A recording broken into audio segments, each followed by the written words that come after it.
Hello everyone and welcome back to season 2 of the PGN Podcast. This podcast has one simple message: to normalise the conversation on resilience, our environment and our future in a climate changed world, with our communities at the heart of it all. Our primary goal is to foster discussions about flooding, climate resilience and related environmental issues to better support communities. We're here to take a deeper dive into the conversations we began in season 1.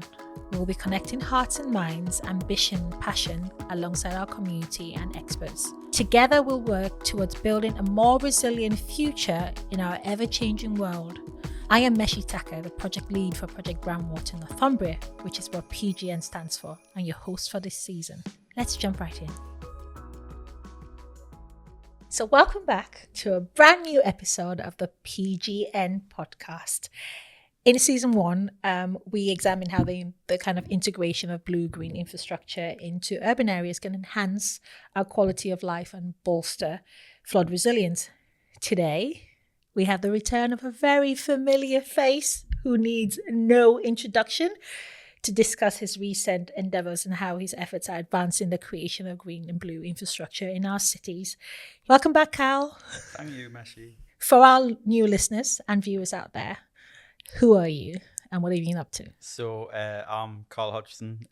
I work for Newcastle City Council. I've been in local government for 20 years. 12 of that has been in what would consider as a flood risk management or drainage sector. And then the other 8 has been in transport and sustainable transport and transport engineering. So I've had various sector experience, obviously coming originally from the PGN team technical coordinator. I've moved into a new role on a new project, which is Blue Green Newcastle, which is looking at how we can integrate flood risk infrastructure into the city, considering everything but flood risk, as it were.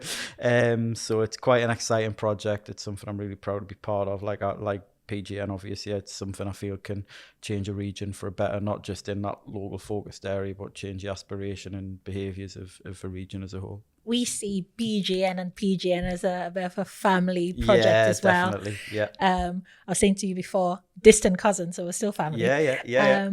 But yeah, just back to basics a little bit. Can we just walk us through what blue-green infrastructure is? We're at the start line of this project as it is. So I've been spending time speaking with potential stakeholders and engagement and community groups where they aren't necessarily familiar with flood risk management as it was. So what I've done to introduce Blue Green Newcastle, I've basically described it as blue. Blue is the challenge. Blue is the flooding. That's the reason we need the project to be better prepared against flooding. Green is the opportunity. So green is, if you think of it in a different way, you can potentially change that solution and the way that project behaves. And then Newcastle is obviously the place we can make it happen. So putting that into kind of a different context, I think as this project's been developed originally through the Blue Green Cities Initiative with Newcastle University before my time at Newcastle, we've looked at the city in a number of different ways. But you look at the history of the city, and you look at it. Before it was built, before it was urbanised, there was a number of different watercourses flowed through our city. Now beneath our city, as we've urbanised, they've been built over, piped over.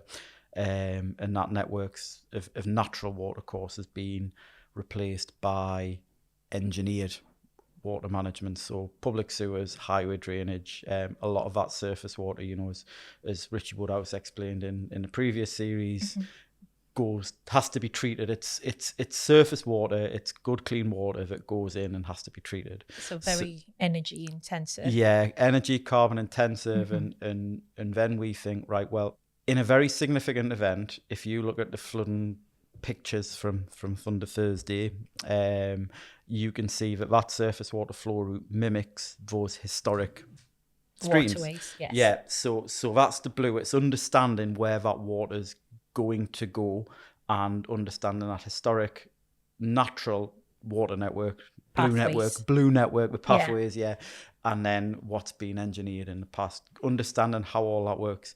Now green infrastructure is trying to replicate through what are called nature-based solutions, and working that into an urban environment in this situation in Newcastle.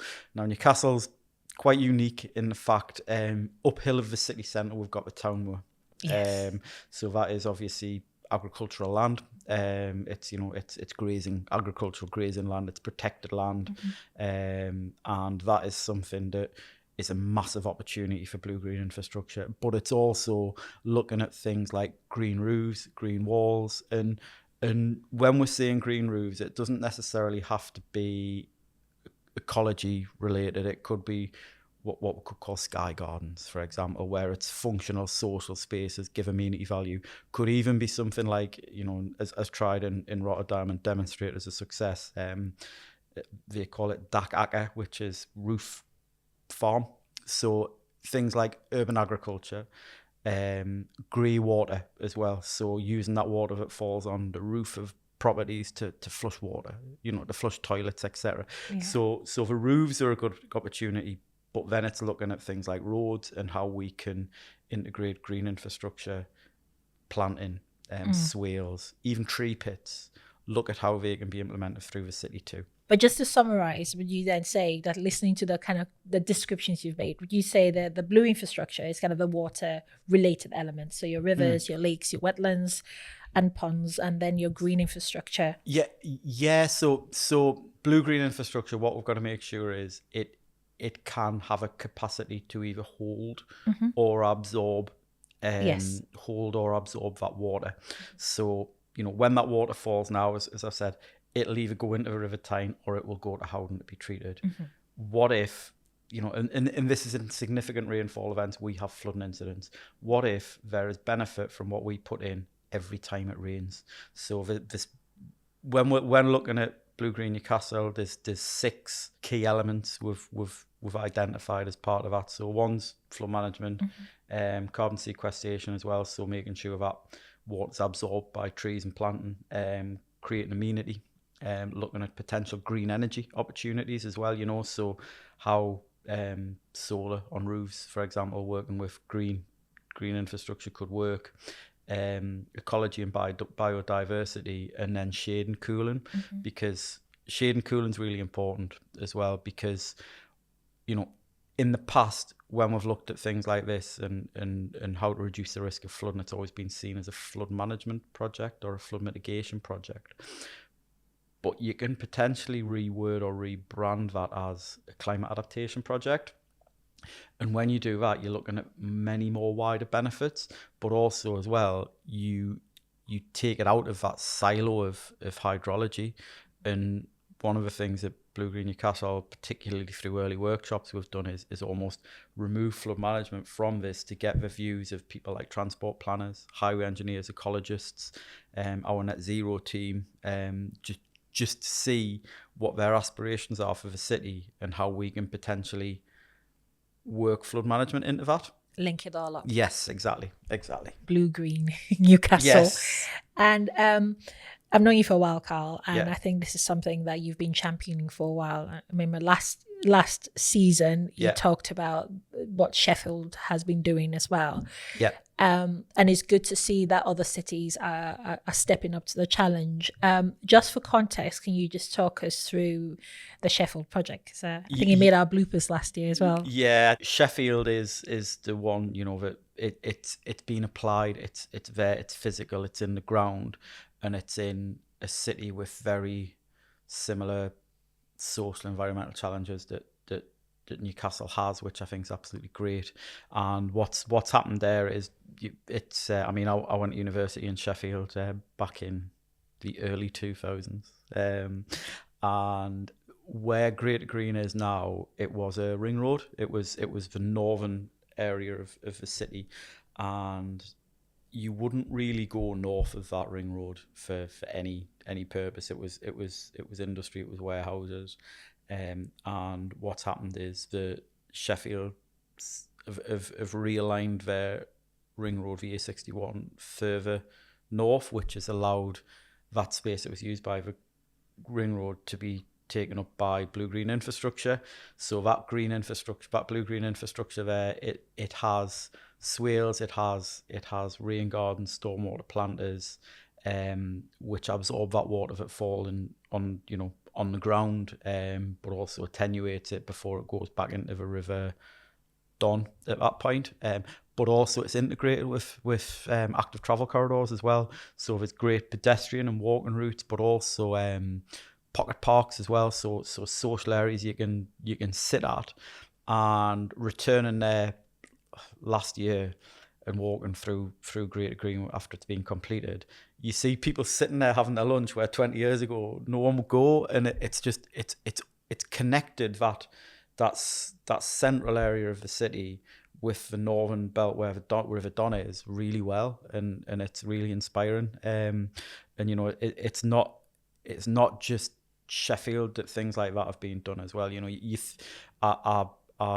I love to read and see about different cities and areas that have changed, not just through flood management or surface water management, but through urban design.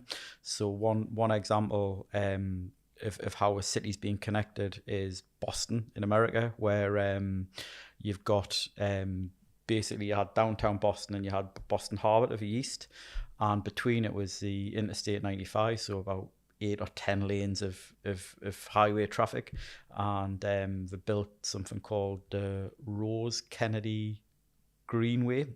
So basically it was a park over the Interstate 95, and it's just allowed this connection in. And you see that from an urban design perspective, and you think, well, actually, if that can be achieved there, and that hasn't taken into consideration surface water management or flood management, but that shows you the opportunity of if you do that. But now, knowing what we know about Blue Green infrastructure, we could implement a Blue Green corridor and something like that. Yeah. And it's, because I found that in Boston in 2012 when I went to Boston to see the Boston Celtics play. But there you go. But in addition to that, look to the continent in places like Rotterdam and Copenhagen. So Rotterdam, as I've mentioned, Taka, which is urban farming, Dak Park, which is a park on top of the shopping centre there, and they've also got something called it's basically called Water Square. I don't want to try and say that in Dutch because my Dutch isn't that great, and that's a five-a-side pitch, like a sunken five-a-side football pitch, that fills with water from the nearby residential tower blocks around it and attenuates that water. So 99% of the time it can be used to play football or what have you. And then that really rainy day, it stops other people flooding and it fills with water. Yeah. And then Copenhagen, there was another one which I actually read on a youth football blog, and that's in the Carlsberg area. Always easy to remember that one. And I think it's not Norborough United. Again, I don't want to push my Danish on, but basically they had a similar area there, and where we have these the mixed use games areas, the muggers, which have got the high fences up, and it's basically you've got 2 rows of seating come down, and you've got this area that can be attenuation, but what they've found is that's increased the amount of girls playing junior football because it's a more accessible place to play football. So it's reaping those amenity and social benefits of putting things like this into here. And having a 3-year-old daughter, it's kind of, it's great to know that there's safe and better places coming, and by the time she's kicking a football about socially, we could hopefully have something like that in where I live. I mean, that's brilliant though, because you've just kind of straight off the bat picked up 4 or 5 different examples in different parts of the world, and I'm guessing those are the types of projects and infrastructure and buildings and sites that have inspired what we're looking at today, which is Blue Green Newcastle. Yes. What are the specific ambitions and goals of Blue Green Newcastle? Ambitions and goals. So what we're trying to project here is our city is for everyone, and we need to make sure that anything delivered through Blue Green Newcastle is something that considers people who live, work and visit the city.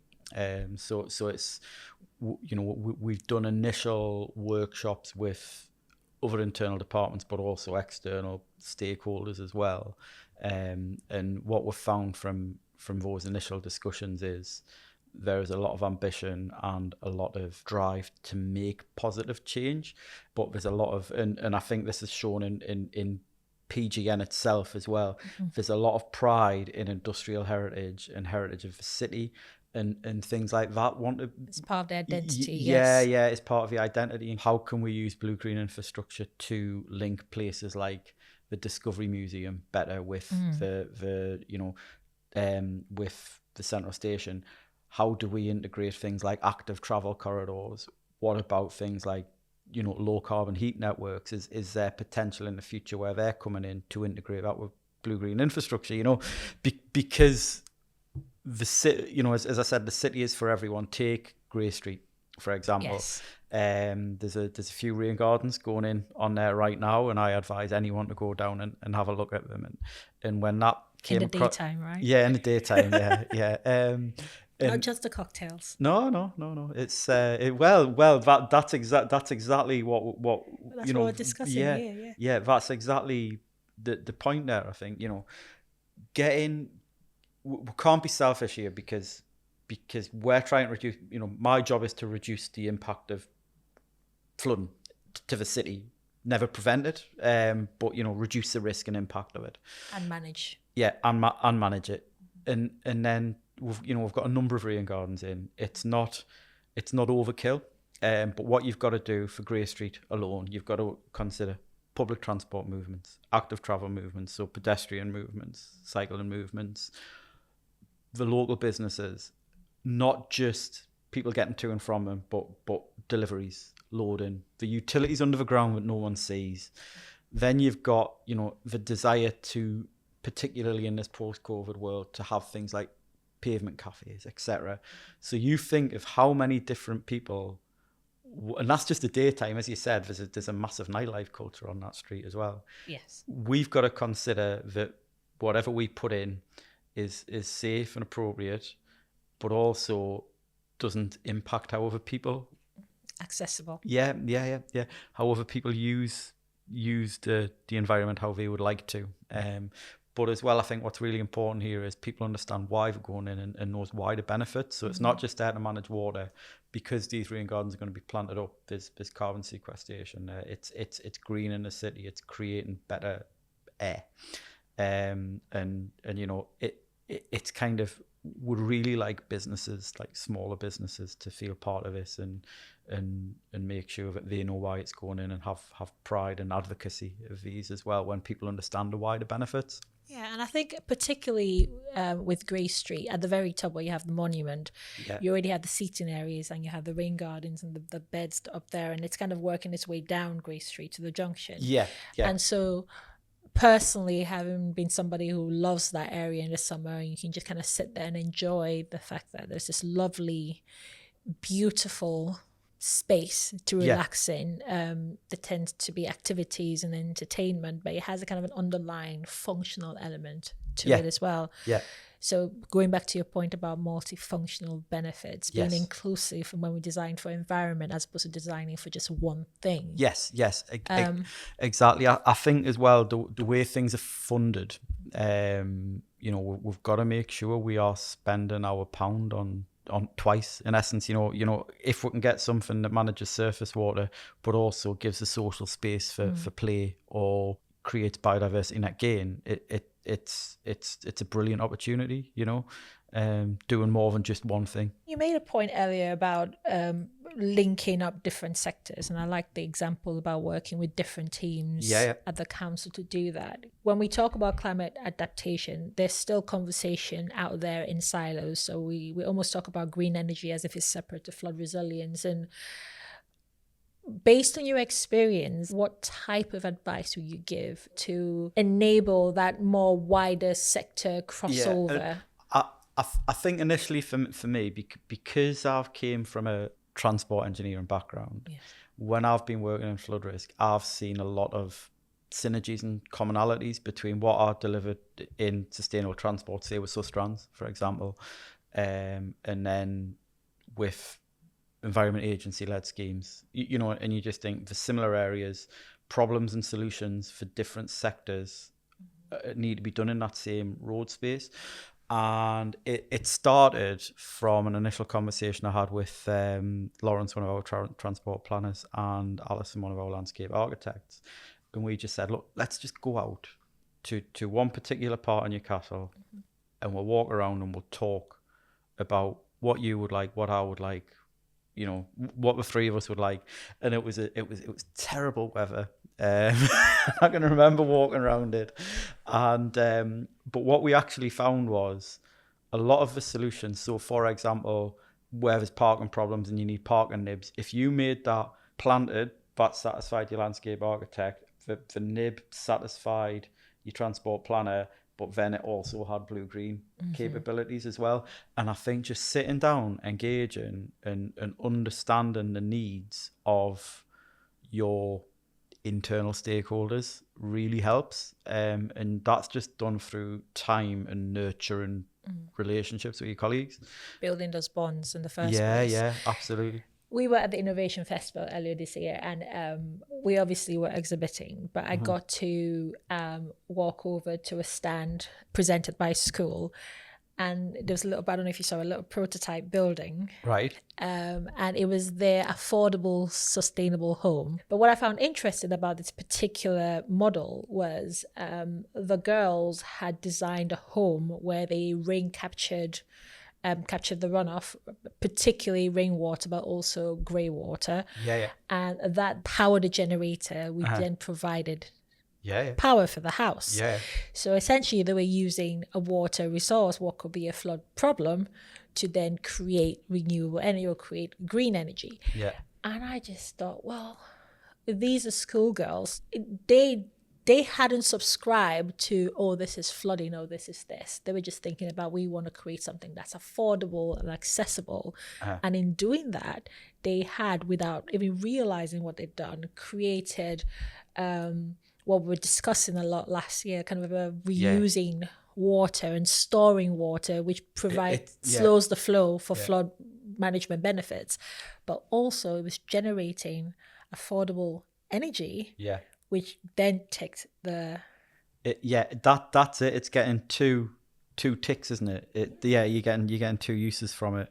And what I've found, because I attend the Newcastle Youth Climate Change Summit every year, and I engage with, I think it's 14 to 18-year-olds, and what you find is the school children and pupils you talk to are expecting a lot more to be done.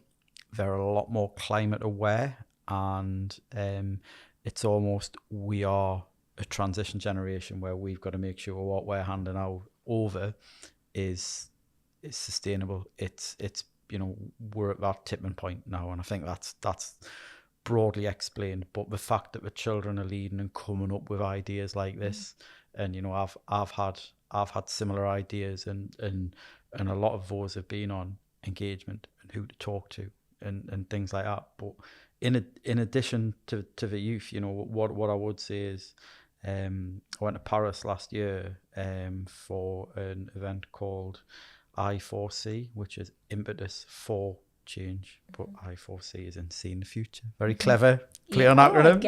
I4C, and it was people from Paris Council, the Barcelona, Prague, and Bergen as well. And I went with Newcastle University, and what we found was the stopping block in Barcelona for implementing climate change or climate adaptation projects, which would be more for heat or drought, are similar to what we have in England, i.e. that political buy-in, how you fund it, but also as well how you guarantee maintenance for the future.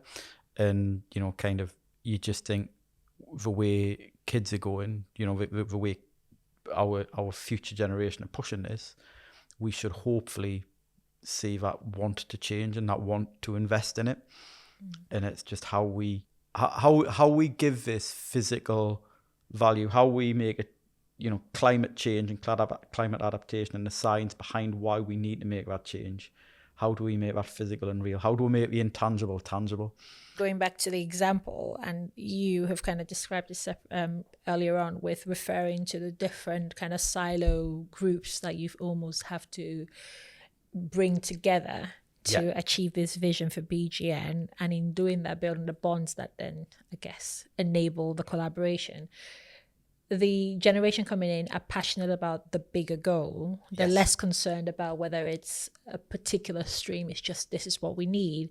And perhaps what we need to do a bit more of is bring them around the decision-making table, bring them around a creative table. Yeah. Because they are not, and it's not in a bad way, but they're not held back by some of the blockers or rules or control measures that we have been. We've been, and again, conditioned to an extent. We are professionals. We're training what we've done. We follow the process, you know, and we are almost held down. There's a glass ceiling of policy. We're conditioned to tick some boxes, to follow a format, and they're coming in with no presetting. They just have a vision. And one of the workshops we did earlier in the year, we invited external stakeholders. So this was people from, say, Nexus, the university, Freeman, lots of different people came. And what we said was, imagine you're 5 and you're not dragged down by policy and what you know about kind of financing and funding and things like that. How would you redesign Newcastle? And the answers we got were pretty far out. But then when you take those barriers down, that's where you start to see potential. But I think we can go further. I think we can literally bring the 5-year-olds into the room and ask them. And I say this, my son is going to be 6 later on.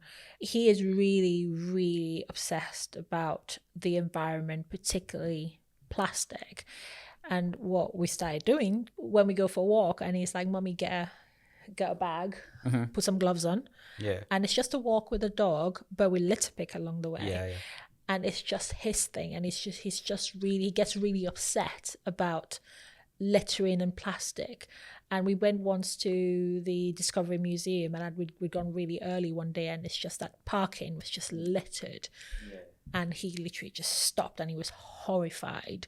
Yeah. And I think that I really appreciate when we challenge grown-ups to think like they're less inhibited by rules and things. But there's a subconscious element to that after like 20 years or 10 years in industry, you can only do so far. So I guess, can we go further? Can we bring them into the room? With the best of intentions, I can mimic what my son would say, but he would still come up with something that I could never imagine. So one suggestion is you have a zoo on top of Eldon Square, which, you know, that's pretty far out. Why not? But you think, right, okay, a sky park, you know, a social park on the roof of the city, you know, a park in the sky, that's a real opportunity, you know, and it's kind of, it's little ideas like that. If you really think about it, there's some sense to it, and it really, it's been quite interesting, to be honest. I mean, from these sessions we had with the grown-ups anyway, we had 6 study areas across the city, so just very localized areas, and we had 154 different suggestions of elements. And what I've done is I've divided those into sort of amenity, environment, transport, and then stakeholder or planning opportunities as well. So we understand where there are potential synergies with other departments, etc.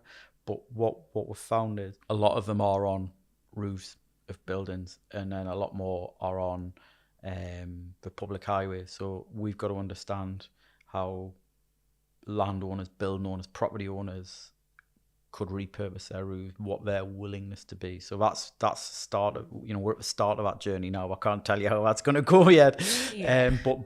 But then working with our highway authority, you know, having highway engineers and maintenance engineers in the room at the very start what I'm hoping here is we can develop something with them, and it's been done in Sheffield, that can give us a standard to construct things where we know how, and we know how to do it and ensure it is feasible to do it, because it's great spending that capital money to put something in, but if it's not maintained for its life, it ain't going to work. That is the biggest challenge, I think. In the past, when we've looked at some of the standards around roads and highways, and even things like having swells, the biggest challenge, and you touched on that at the start, is maintenance. How do you live and take care of them? Yes. And I think for the most part, it's just been in the difficult box. Yes. So you almost want to tackle that difficult box to create that sustainable long-term vision or make it viable. Yeah. Yeah, absolutely. And it's ensuring that it continues to give wider benefits, and it does give wider benefits as well. Continues to adapt as well. Yeah. Because we have a changing climate. You don't want to create something else that's so stuck that it takes you another 50 or 100 years to come up with something else. So a big thing that's came up through these workshops is dwell time. So basically dwell time is, so I walk from Central Station in Newcastle Civic Centre, and I walk from I walk from A to B, but maybe if there was more park or more greenery within that route, I would sit and have time there. I'd buy a coffee, buy a sandwich, sit and spend more, read a book. Yeah, exactly. So a big part of this, particularly in this post-COVID world, is giving people reasons to come back into the city, spend time in the city.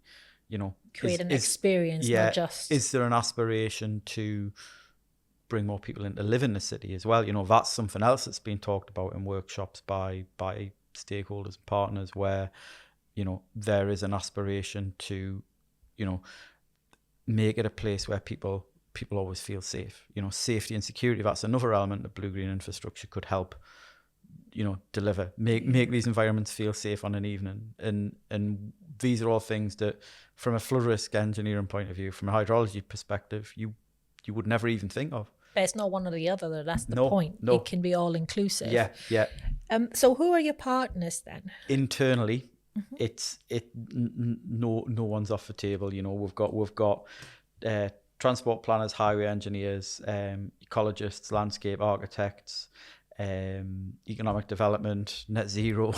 But what we've found is when we've sat down with all of these different internal departments, we've got an understanding of the policies and strategies that drive them.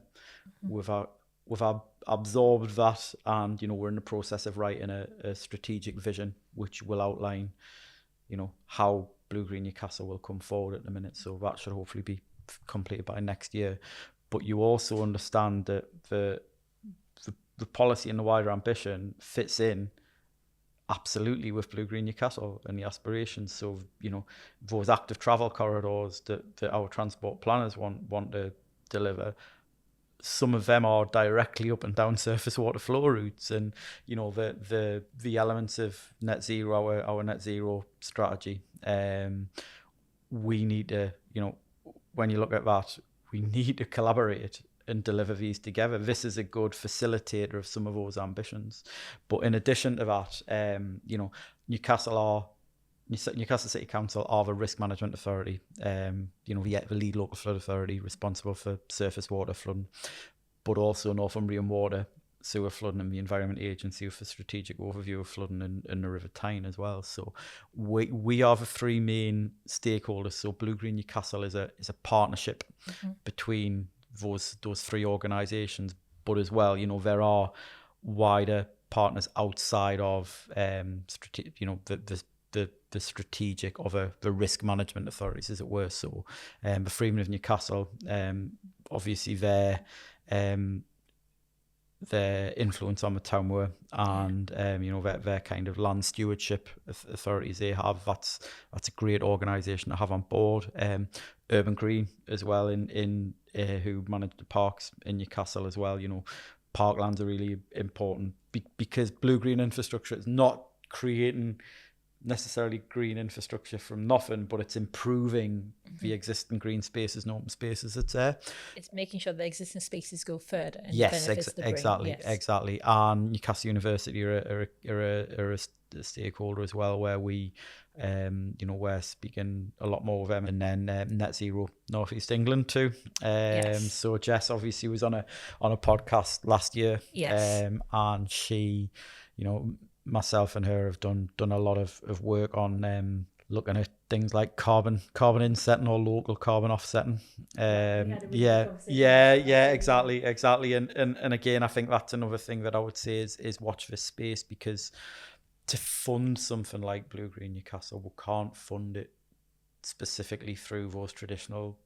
Well, you've kind of walked into that one, because Yeah. I think last year we did cover extensively how challenging the existing funded streams can be when you want to have something that's just beyond one silo, so more inclusive approach. Yes, exactly, yeah. So for other local authorities, organizations looking to kind of do something similar, what advice do you have when it comes to getting past some of those limitations that funding can put in place? I think one of the key impacts here is, and these workshops that we've done initially have identified, you need to be aligned with your transport and highways people, because if work or if features are going into your public domain, likelihood is it's going to be within adopted highways. So not only do they need to be on board with the design and maintenance of them, but also you could potentially, something like Blue Green Newcastle, where it's looking right across the entire city, and the ambition is not just the city centre here, but looking at the communities as well in the longer term.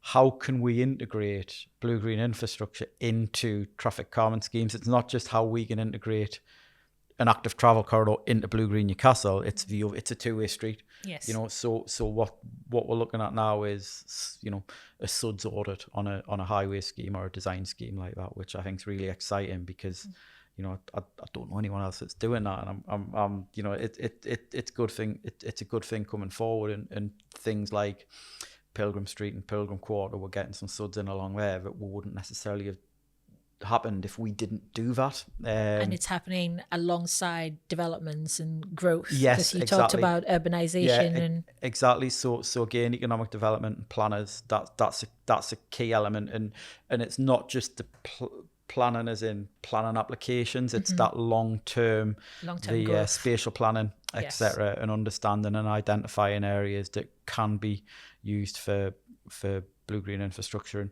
And another interesting thing, I had a lot of engagement with Alistair Scott from Northumbria University last year, and that was looking at how blue green infrastructure in greenbelt land could be utilised, particularly on upstream of catchments, outside of Blue Green Newcastle. Ousburn's a good example of that, and Anne Rees is doing some fantastic work there with the Ousburn Way. Newcastle City Council are part of that, and I think it's going to be really interesting with Northumbrian Water and Environment Agency to see what comes forward and comes out of that. And a lot of that's about water quality and improving the environment around Jesmond Dean. Water quality is a big one at the moment. The focus on how we treat our waterways and what goes into it. And I know water companies have been under the spotlight, but the conversation on water quality when it comes to surface water runoff is a bit bigger than just what the water companies do. It's what comes off our highways, it's what comes off agricultural land. Yes. And I don't think we have time to cover that in depth. That's a whole other podcast. It's a whole different conversation.